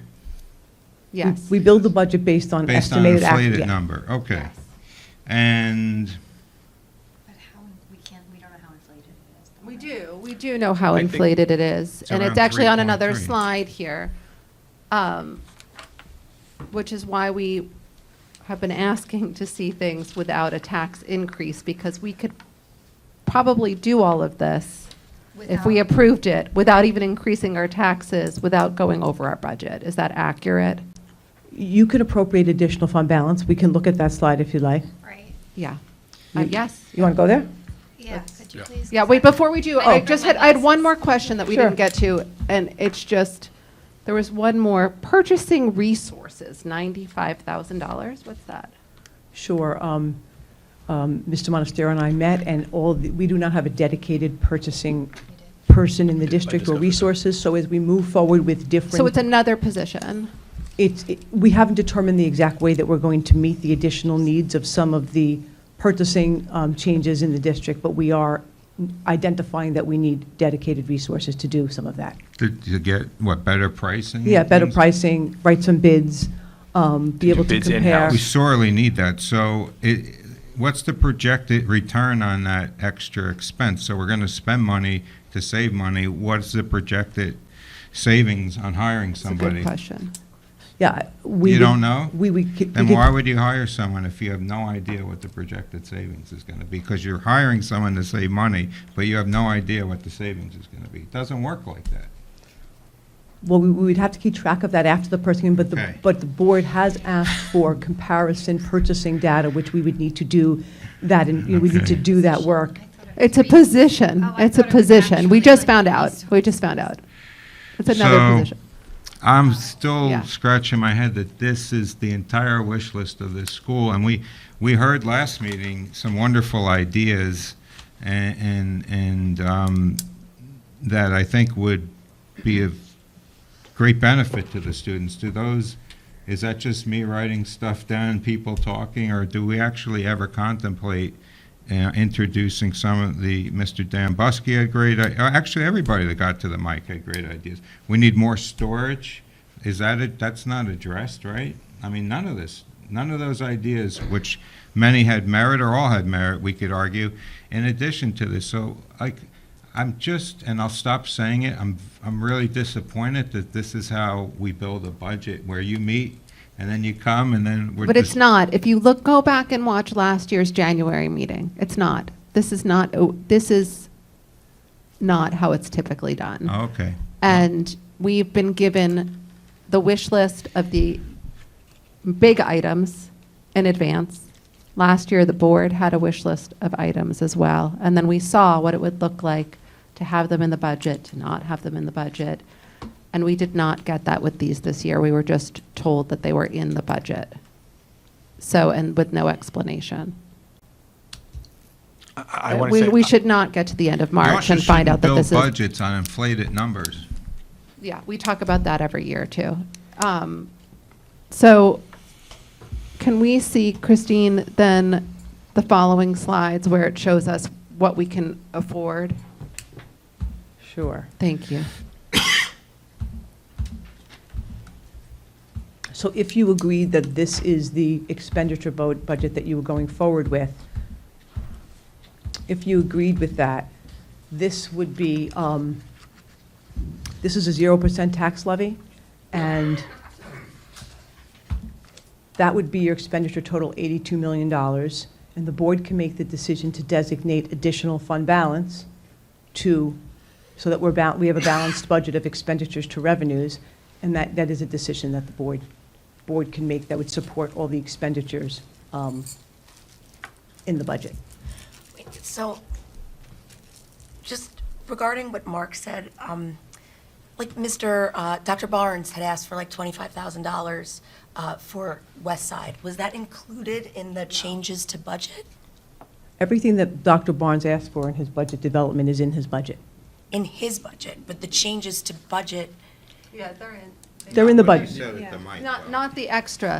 Not the extra items when they He's talked about the talking pie and about the, but what Mark is talking about is other stuff that was. like if he you had asked. in your wildest dreams, I said like be what would be. aspirational, because Yeah. we should be aspirational in our thinking. Yeah, it's a good question. And then we should build out a 3-year plan, like Mr. Dambusky said, how about upgrading food in the high school, and junior high school? Well, that's good. Maybe kids won't leave campus, it's safer. They're here more, you have better food. I hear the food's not that great. I'm gonna go for myself and try it Well, out. and if we have somebody looking at what we're spending, maybe we don't need to spend $8,000 on a panini machine, right? That breaks all the Exactly. time. And if we're gonna upgrade it, maybe you have to do that over 4 years in phases, so it has to be in a budget. X amount this year, X amount next year. That's planning, that's forward-looking. You know, I don't know if we're doing that. Maybe we are. Maybe I'm not No, you're understanding the correct. process. You're correct, Mark. You're absolutely correct. And the overage every year is irresponsible, I think, to the taxpayers in this community to say that we're going to run out of money if we don't increase our taxes when we are over $3 to $4 million every year. It's not honest, it's irresponsible, and it's our responsibility to the taxpayers to have oversight over this. So I just want a real straight answer with the budget. Or we can take that 3 million and actually Yeah, take or the and we, place to and the we next could we could level. actually increase our taxes and do great things with it and have something to show for it Right. too. That said- but increasing our taxes to continue to have an overage is an embarrassment. But you do want a rainy day fund somewhat in case Yeah, something. but we have $3.5 I million understand, dollars. but I didn't say a And if we don't hurricane- I increase mean- our taxes, you'd probably have. I mean, Christine, we'd still have $1.5 million, $2 million, and you could do all of these things. Is that correct? You can appropriate Right. additional That's fund back balance. of the envelope. Say it again? That's my back of the. Oh. My head's my envelope right now, but yeah. Yeah, from a perspective here, you can appropriate additional fund balance, and you will still, you will still have a surplus. Yeah. So the designated fund balance, that would be the aggregate of where we might draw down on some of the funds that were already established in prior years with the excess money? So for example, well, why don't you, what's the 1.2 million? Where does that come from? Sure, that comes from every, if you notice in 24-25 and 25-26, that is the budget that was adopted, and we used of our fund balance, which surplus falls to fund balance at the end of the year. That is us deciding to use $1.2 million of surplus. If you decided to use another 1.6 million, it would go from 1.2 million to 2.8 million. And you would be designating some of your surplus next year. You'd be using it for the building of next year's budget. How much can you squirrel away every year? They allow you to reserve, like, and keep? Like, I'm sure there's a limit, right?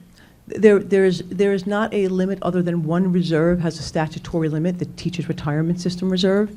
The other legal reserves per general municipal law do not have a legal limit per se, but the Controller's Office, our independent auditors, come in and look at us. The Controller just left last year, and our independent auditors come each year, and they opine on our financial statements, and we have not gotten from them that our reserves are, as you're Okay. using the term, over a limit, because there isn't really I a. didn't know if there's a limit or not, but didn't we have, like, years ago, like, what, 14 million in reserve, or no?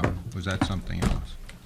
The $14 million number I think you're referencing is what we used for the CVA cases. Was that a reserve It was from release? multiple reserves and fund Right. balance, how we funded that. Can you go to that page which shows the reserves? So Sure. you can keep going and going and just keep reserving and have a $14 million reserve? And that's all taxes that were collected, right, but never spent?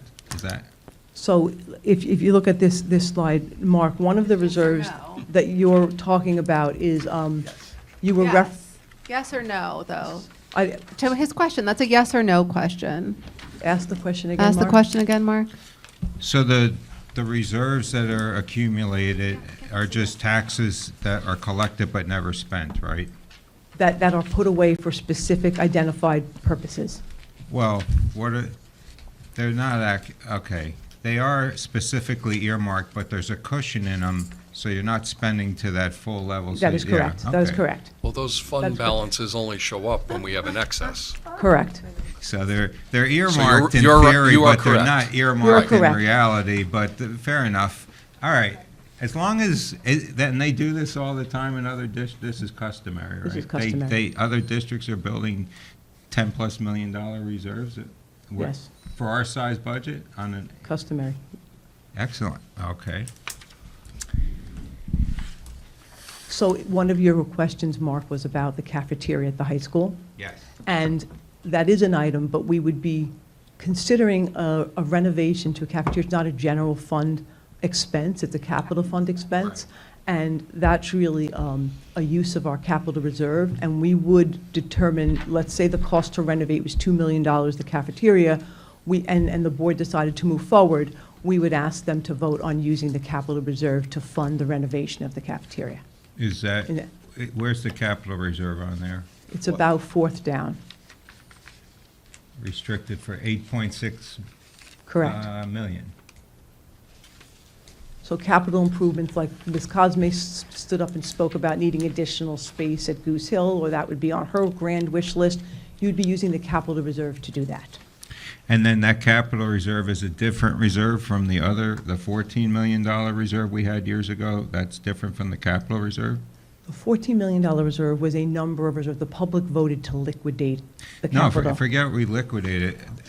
I'm asking, are there two reserves? There's the capital reserve and then there's that other reserve?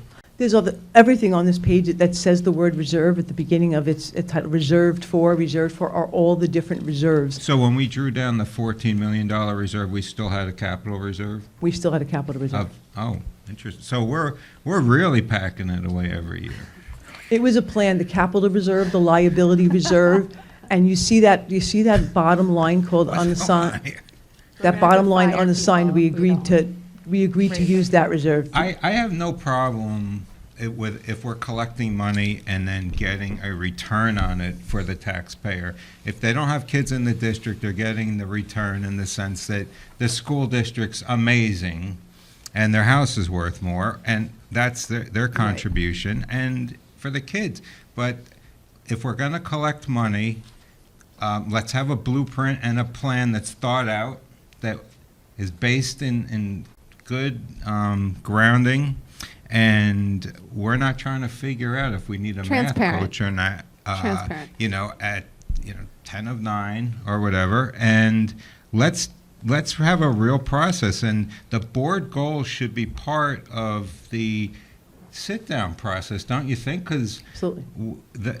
otherwise, our goals are kind of meaningless. We're communicating goals, and we're supposed to, at least I'm striving to deliver on them, which is why I'm asking questions like this, so I will stop. I would say adding the ICT and lowering Yeah, the it class does. sizes is. It does. It's putting is- two teachers in a classroom. Right, I mean, is that's definitely great. striving to Yeah. improve our ranking because it's going to better educate our kids. I support In that. a part of the school, what are we doing for gifted kids? What are we doing for, there's so many different Well, aspects. part of the lowering the class size for 7th and 8th grade, that's what we did. We added those honor classes at 7th You and can 8th have grade an level. IEP and be gifted, by the way. I'm Yes. not saying that. So we added those classes to help kids who, one, have an acceleration in 7th and 8th grade, and that was shown with the 7th and 8th grade classes. I hear you. I guess I'm not fully versed in this, so it's a little frustrating to me, but. I will take responsibility. I should have rolled this out sooner and had discussions with you. I really take that as my responsibility, my I think fault. there has to be. Thank you, Joe. I don't think we need to decide whose fault it is, but it's. But I am it's- superintendent, and I should have been more ahead of Thank the you. I game. think the in sharing it with frustration you. is just that here we are in March with little information on these proposed added positions, when we pretty much came down hard last year saying we didn't want to keep adding administrators if we could add teachers and break classes and have the small classroom instruction. But it was helpful to hear Jen explain why a coach is needed then to help, facilitate further high-level instruction even in the smaller classrooms. I thought that was really helpful, which is why we should have these discussions. My concern, in addition to having very little information about the proposed items, and I can't believe I'm saying this again in the same meeting, is just that I still, to this day, feel like we don't get a real answer about how much money we actually have, what financial position we're in, and whether or not we need to go to the taxpayers for more money. And I feel very frustrated as a board member that every year I begging just for a transparent answer about how much extra money is projected in the budget. And do we really need to keep increasing taxes? Because that is something that people are upset about every year, and it's in perpetuity, right? So every year, the state is going to up the taxes to a tax cap that they have their formula for, and then the following year's tax cap is on top of that. It would be nice some years to go flat, go to 0, go to 0.5, go to 1, especially when we're running at this much of a surplus. And if we need more space, I have one more question, which is that temple across the streets on the market. Has anyone talked about it? We had a little discussion if we want to use that as maybe, So why hasn't that come to us? I think we just discussed it Okay. briefly. Okay. Nothing as 'Cause a I- reality. How much is it? Yeah, how much is it on the I market think for? 1.4 million. All right. Because that, I mean, that's the kind of thing we should be talking about here. We shouldn't be, Sure. If we need more space. if we need more space, How and many we're square feet thinking is it? bigger, and it's going to cost I don't know. God knows what with our architect to put an addition on a building. Like, let's look across the street. They, don't tell me they need new bathrooms.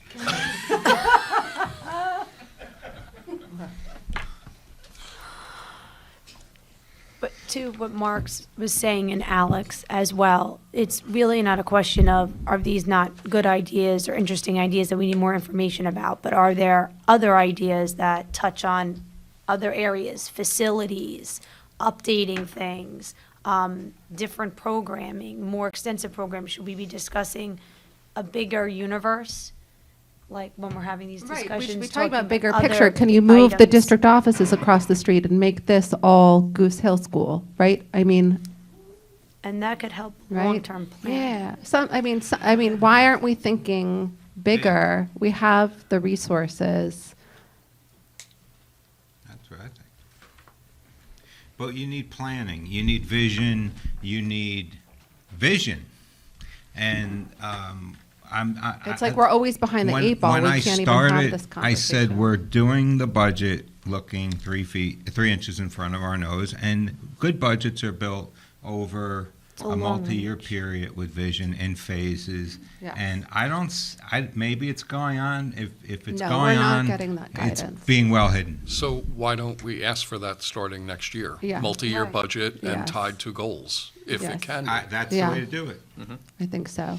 So, that's my And input. it should be aspirational. We may not be able to do everything, but at least we see it and say, okay, not this year, maybe next. And the building heads, when their asks shouldn't be at the podium when asked by a board member.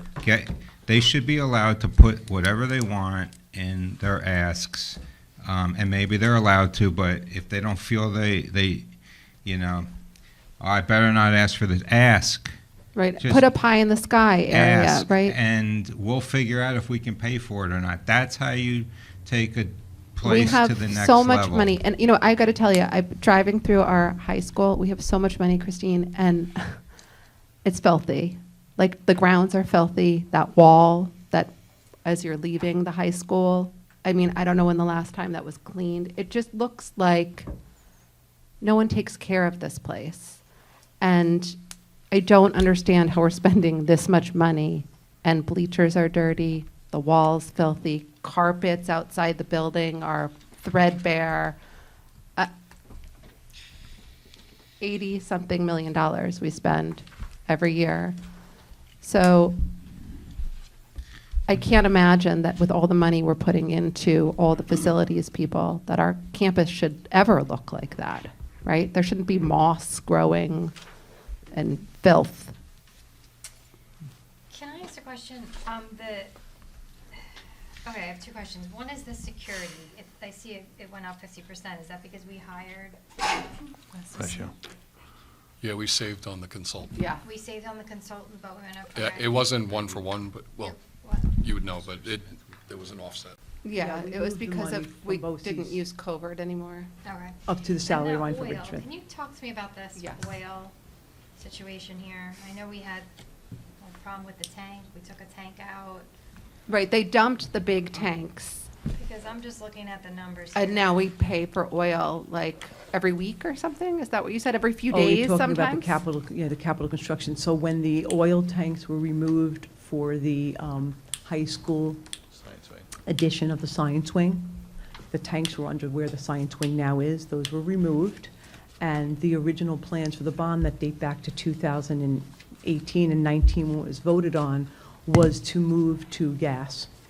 So a temporary oil tank was put in. Now that's most likely not happening. So what's going on with those oil tanks? That Where will- are they? Do they? We still have the hold enough temporary- oil? Is this, are we wasting money on this? Is this something that we should be? Well, we still have the temporary tank. You know, we need the Right, but temporary tank. how big is the temporary tank? How many gallons is it? 1,000. So we have to get it filled every 3 days. It's approximately every. What would a 1,000, is a 1,000 gallon tank like what you'd have at your house? No. 275, or- okay. or two 275, okay, so 275s. like 4 houses, How often do the? 3 houses. 4 small houses. Every 3 4 days, average it size gets houses, yeah. Okay. Because it was only supposed to be temporary tank, and now that But we're, the temporary is like a year or two. This is how many years now? so now we move into phase 4 of the bond, and we make those final decisions on what we're doing. We will, one of the decisions that will be placed in front of the board is, if we're going to stay with oil, we need to go to a permanent tank that's larger than 1,000 gallons. And is that in this budget now? It's in or- the bond issue. That money And- would be. So is it in the bond for immediate action? I mean, we're wasting so much money on these deliveries, aren't we? We would still need oil delivered. I mean, we'd still need oil. It would just wouldn't But be every don't 3 you days. pay at a higher rate Is the rate different? for smaller oil deliveries? Is it buried? Where is it? No, There- oh, you yeah, don't. that's- Yeah, it's above ground. Yeah, this, I think. Well, so this we is don't the get problem. charged extra for a smaller oil delivery. It would be the same if they came and dropped off thousands of gallons as opposed to 1,000 gallons. Okay, and what's the rate of oil that we're paying right now? Yeah, can you let us know? That would be great. Thanks. Are we on a flex plan or a fixed price, do you know, for oil? Are we on a flex or fixed price for oil? Our price has changed. Well, it increased by 8%, right? Oil? You're saying this year's costs for oil went up 8%? Yeah, good. The increase in oil, the increase in oil is in part because we can't predict what our temperatures are gonna be and what our oil needs will be. And we do historically plan for usually a few percentage increase in our oil because the prices do change. We don't have necessarily full control over that. Right. And that's what we have done historically. And this goes back to other districts I'm in, and that's the way we've always operated. Mhm. And Kate, we also have the additional square footage of the science addition also, that we're seeing, all Right, so those we're- utility costs. So let's just say, what is the answer to this? Are we addressing those tanks on the roof? They'll be addressed in phase 4 of the bond, where we will make some of the final decisions on how we're moving forward with the And bond. when will that most likely get started? Okay, got it. It will be started, soon. We all have to get together. We're finishing up phase 3 of the project. Actually, we're going out to bid now for some of the stuff in phase 3. And then we will, phase 4 is supposed to be the wrap-up of the bond 2019. Can I ask, on a different topic, the word fencing has come up a couple times. Is there fencing in the budget, in this budget? Because there was discussions about fencing in the security, subcommittee meeting. And I said at that meeting, we don't want to pay for security theater. We want a real rationale for that. And I never got it, but I keep hearing about fencing, and it's in the budget, right? But, so, when we ask for things, and we say we want to support it, like, am I wasting my time, or are people actually going to follow up? I am not interested in us putting sporadic fencing around, someone can walk around the side. I mean, some of the fencing, like a real gate at West Side might be value added. I'm certainly all ears about that. I've talked to people about it. Like, I actually talked to people to try to find out what makes sense. And Mark's asked a lot of times for information on the fencing. So as a board directive, we want information on the fencing. Thank you.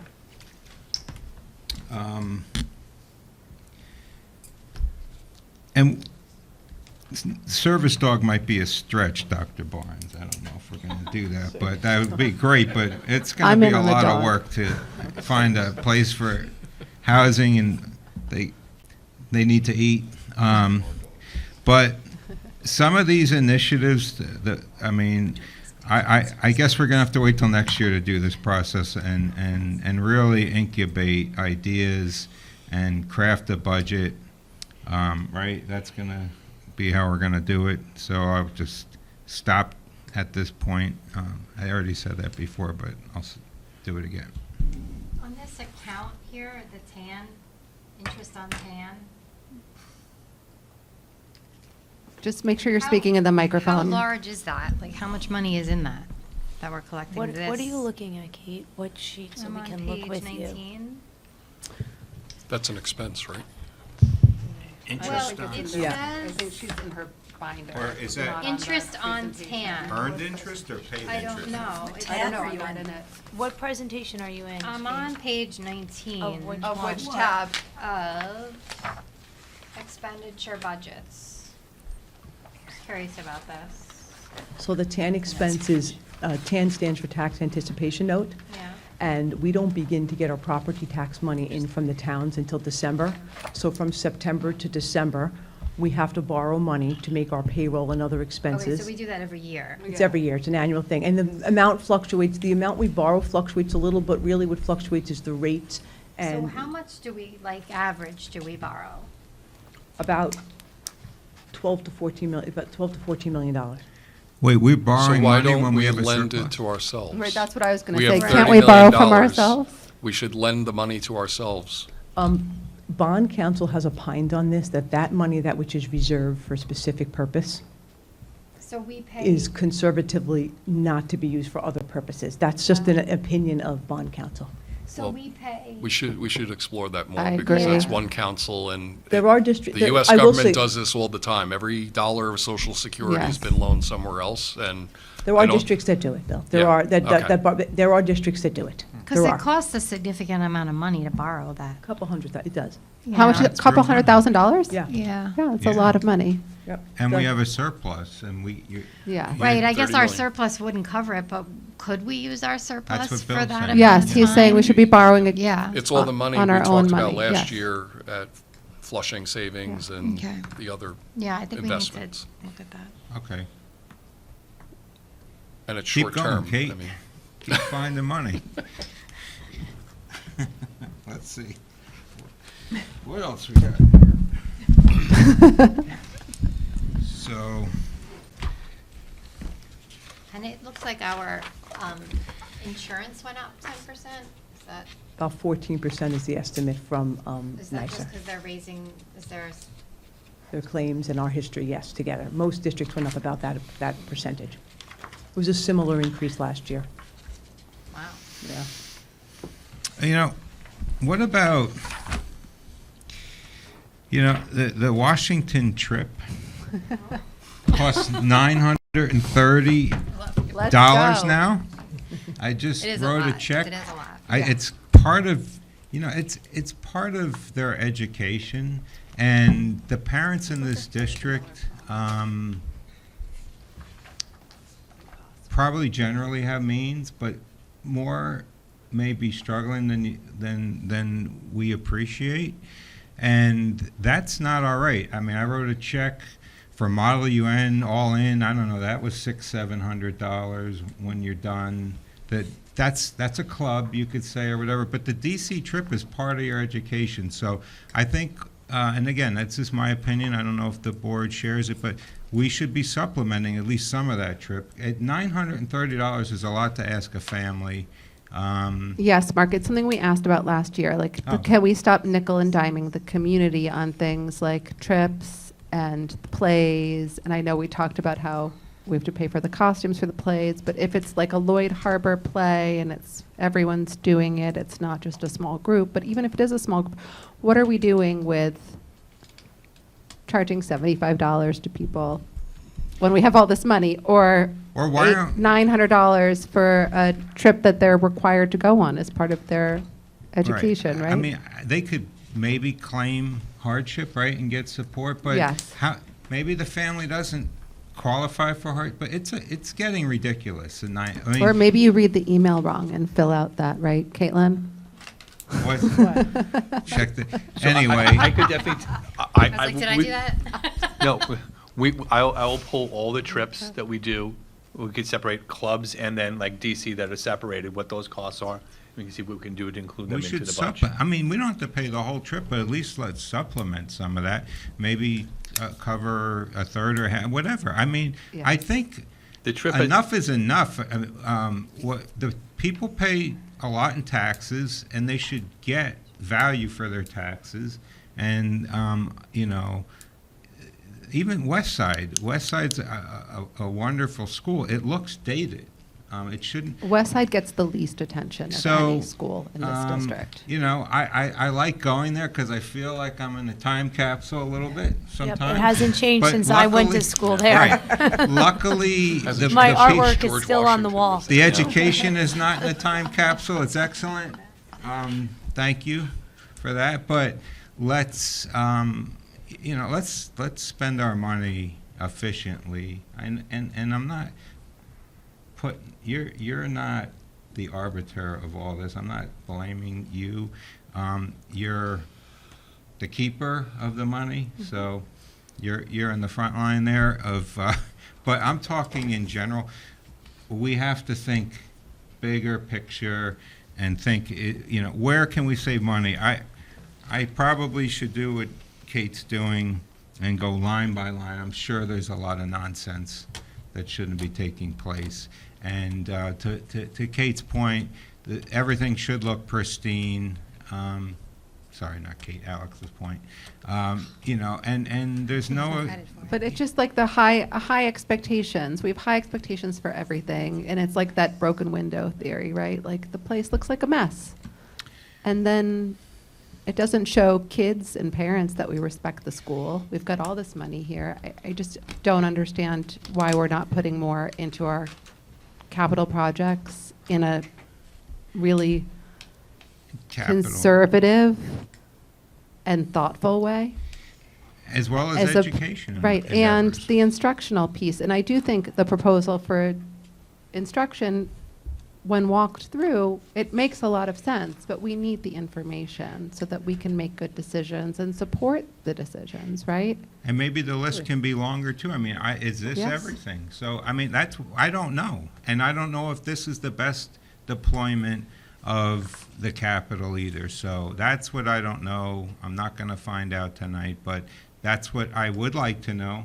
It certainly would make me feel like, you know, I'm doing my job properly. Can I ask another question? So program students with disabilities, obviously that's, I think, one of the biggest. Is Special that- education, that's special Okay, education's because budget. this number isn't the same as that number. Like this one, it's a little different than this, so. Yeah, So it wouldn't it- correlate exactly to it this, wouldn't? Kate, no. It 'Cause- includes those items plus the regular staffing and other things that are in special education. You know, students that are in programs, students like me in special placements or out-of-district placements. It includes the ongoing things that are happening. These are the additional items. And that includes the CSE chair? That, it's It's in built, there. it's in there. So, at this point, do we need more information to make a decision? She's looking at something different. Kate's And looking what at a do more we need? expansive Yeah, list than what exactly. you So Yeah, we what do can't we make need any to get? decisions in a work session, but does anyone have any other questions for this work session? This was really to prepare us for the next board meeting. Or So stuff does we anyone need to- have any other questions that they'd like answered before we get to any requests we have for the next meeting? So if we decide like to add a provision to supplement like the Washington trip, would that be done at a next meeting, or does Christine have to bake it in the We could say, you budget, could or- say, we Could could ask- say to Price Christine, it could out. you please price out for the next meeting what it would add to the budget to cover all, half, and a quarter of the Washington DC trip, please? Okay. That would be great. Thank you. Just the Washington DC trip, I don't know, are there any other? Are there trips? other, Philly? do parents pay for Oh. Philadelphia? I'm trying to remember. It's not as, it's not Yes. as much. The It's parents- not- it's not as Yeah. much, I though. think Parents, but they pay for I did themselves, write too. a It's check. like they pay Oh, We yeah, the did? parents The pay for parents just themselves, are not paying the for kids. themselves, Themselves. $91 per parent on the trip, Okay. but the district covers the cost for all of the students. Students, right. But parents are Oh. required to come, right? So Now, DC trip is the only one that parents pay Could for. we possibly, The Joe, we DC could probably trip talk is the about only- this more, but DC trip we is were the only using. one that parents pay for. Sorry. It depends. There are some trips, I don't have the spreadsheet in front of me right now, but there are some trips where the parents maybe, it was brought up before, paying for part of something and the If district it's a is paying trip for the that's, composite. is it complicated to say if it's a trip that is a required part of their curriculum Yeah. and we're asking families to pay for it, can we see what those cost and what I don't think there's a lot of those, are there? No, for the most part, the Is it district just Washington paying- DC and Philadelphia? But Philadelphia is just the parents paying, because we, Correct. right, we pay for the other. But so is Washington DC the only trip? I would need to Okay, get back just, to. yeah, but if you could, if there's it's few and anything far else, between. we'd Okay. like to If see There that have as been well. students who didn't go on the DC trip. But you don't have to, but the DC trip students who do, if it's a financial hardship, Right. that we cover that for them. So some students don't go just because they elect Not to go. not to go.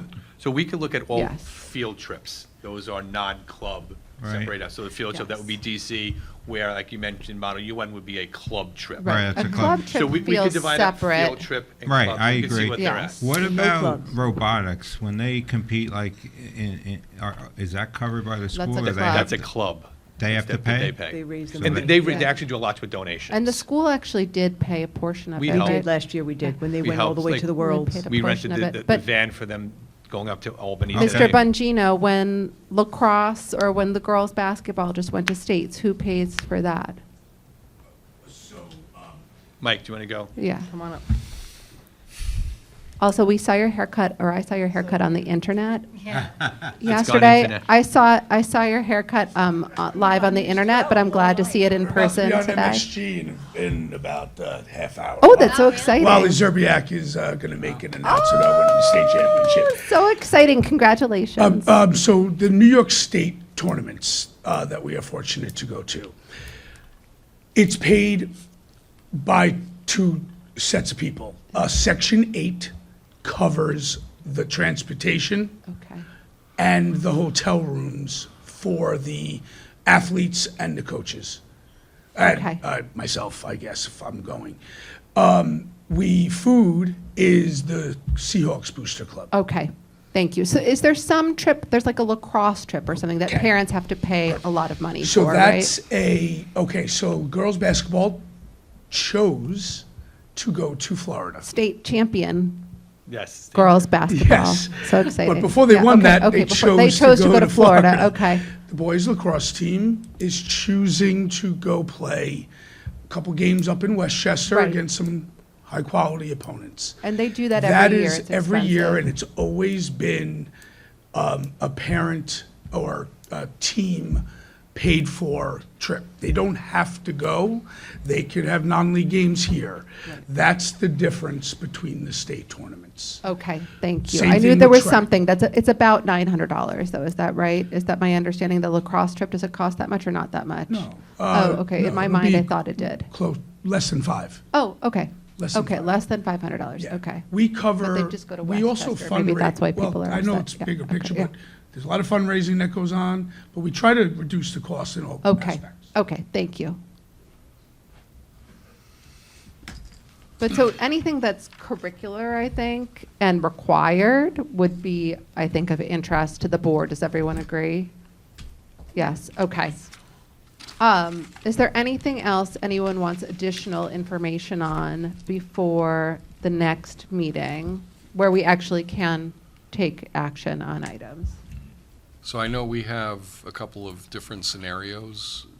Does anybody see the need for other scenarios, or do we want to narrow down the ones we have, or just leave them? I don't know what the next step is on narrowing into an increase in tax levy. Right.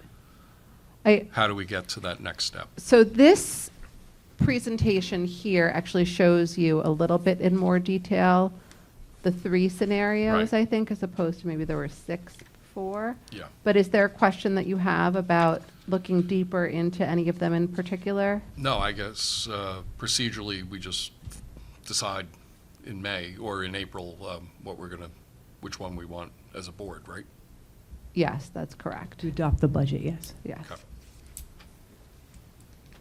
So is there, And one more thing. So that 1.2 million, that was what we voted last year with the excess. At the end of the last school year, we had excess money, and we said, put 1.2 million towards this year's expenses. Yes, when you adopted the budget, yes, that's Okay. what you agreed, yes. And so you're suggesting that out of the 3, whatever million, we could do that again? You would be, in this scenario on the screen, which is the 0, you would be doing the 1.2, and you'd be adding the 1,579,000. Okay.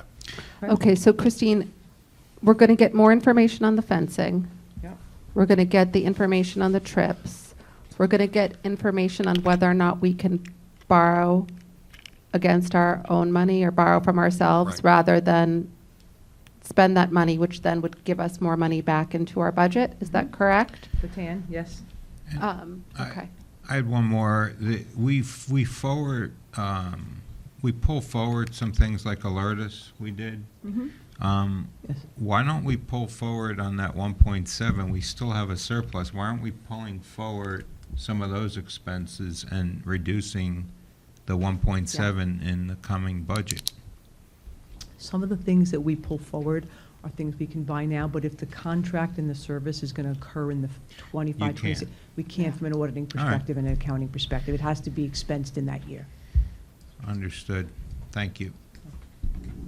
And are there any, so the capital projects would not be part of this budget, is that right? Or they would be? They're not part of the general fund budget. They're not part, but so just for informational purposes, I think it would be helpful for us to have a better understanding on the house across the street.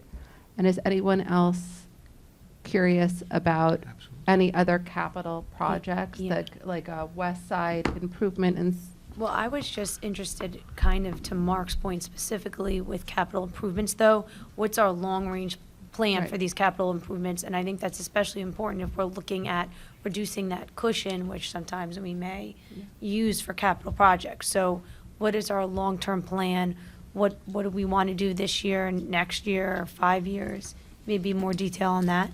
Well, can we have a working session after we get through budget on capital ideas? Yeah, that gets late into because the budget is, Well, this would be outside the budget. right, because we have outside the capital budget. So, right, funds. we may need to do it I'm not saying when, concurrently, we can do but it just concurrently, yeah. not in relation I- to. It would I be a think we good could look- meeting. It would be a good meeting to have because. We could in look the- at both capital and bond. Yeah. We Absolutely. wouldn't move forward Right, on. because there's bond Yes. work And it's that, probably something we there's should. That we money need to should move left to the next probably, like, phase. We need- almost every month or every other month, have a And meeting to Christine, see and progress on. for the bond, this is so much work, I'm so sorry. Okay. But for the bond, there's work that hasn't been done and money that's still there, but it has to be anything that was voted on in there, or it would have to go to the public to vote on it, to use it somewhere else, right? Like if we were like, well, we have $2 million here, let's redo the cafeteria, we can't just do it, we'd have to go to the public, is that right? Yeah, we actually have to consult on, like, even the Kate's question about the oil tank, or whoever asked the question Yeah. about the small oil tank, there is a question that we will have to talk to the state and bond council. If we move to a full tank that, let's say, is much larger, because we're going to stay with oil, whether whether the details of our legal notice would allow us to do that, or we would have to fund the additional oil tank another way. But in the end, if we don't, use all the bond money, there's a process for that. That's what I thought. There's a process for Okay. that, yes. Okay, this is totally, you're gonna think I'm crazy. I hear that it smells really bad in the back of Lloyd Harbor School. Does the cesspool need to be taken care of? Smells bad? Where, in Getting the building? reports of that. Oh, that it smells From like several sewage back people there? Well, that somebody should look at it that. smells like sewage Yeah, they back do. there. Yeah, they do flush. You talk about how often you pump. God. That's not, I mean, I know we're talking about moss growing No, outdoors. but I yeah, might it's as a well very good question. bring Yeah, up that's a the very It's good the, sewage the smell. retaining wall. Look at it when you drive out of there tomorrow. So we It looks do awful. cesspool maintenance and maintenance on our septic systems. Right now, we're looking into this. This has become something that's more recent to me. So I need to work with the architects and engineers and see where our overflows are and come up with a plan. This is something that needs to be handled as a project that's of larger scale because it could include So unearthing some of the, Yeah, but if we're It just need to be smelling pumped out. oh yeah, we are doing that. We're in a smelling plan now, sewage, but that's we're not pumping at a much. higher You're smelling frequency. sewage? I mean, I'm not, but Okay. apparently people are when they're in the back on the playgrounds. When it rains out, some of the overflows at the areas that are filling up, we are pumping often and we're getting maintenance on throughout the district, but this is something that I want to bring to the attention of our architects and engineers because we want to get, more professional advice on that. When was the last time it was pumped there, do you know? Within the last 2 weeks. So, it shouldn't smell.